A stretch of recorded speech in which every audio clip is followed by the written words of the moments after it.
Emma şol oglan size üniversitede profesör edip koysanız ana şu derece yeten oglan şu.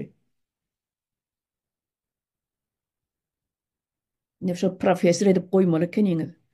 Kurban oluy sana da işli. Kaptalında oturt özüne advisor edip. Oturt kaptalında maslahat bersin, maslahatçın olsun. Her bir adamыңды İslam adını da şartlara giden İslam adını yazıp verir eline. Diplomatik dille.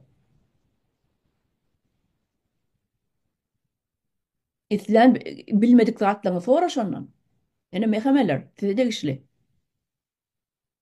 Adam talap, adam kıynap, adam urup yencip, pul kazanıp, şey edip yaşayanı siz mehameler. Ene size de işli. Bilmeyen de adınızı kanun näme, konstitüsiyon näme, devlet kuruluşu näme. Soran şol oglandan. Kaptalыңda oturduğunda edil yürep gören ayaklıca ensiklopediya şol oglan. Kaptalыңda oturduğunda öğrenin şondan. Size sapak versin. Sizin mualliminiz bolsun şol.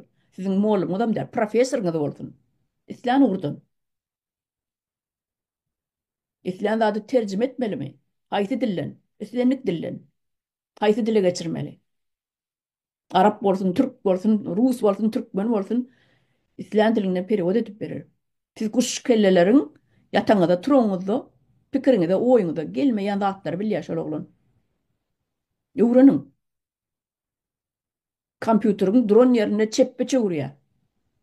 Şol oğlun. Öğrenin. Ağzımam hapalamayın yani. Bir topar samsık siz. Dronca bir samsık.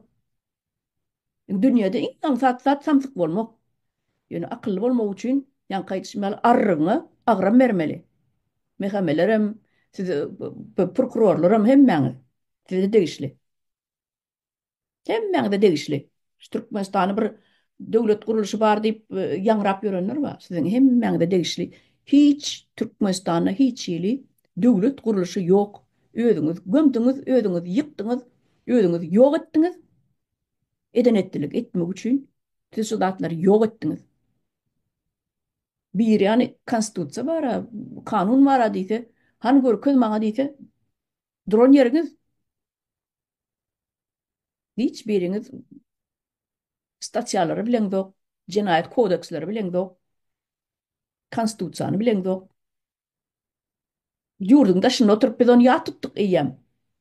O kitaplar yokum. Bibliotekalarda, kitapxanalarda, magazinlarda, hiç yerde satılan oğum, halka görkezülen oğum gizli saklanıyor. Halk bir bilemesin o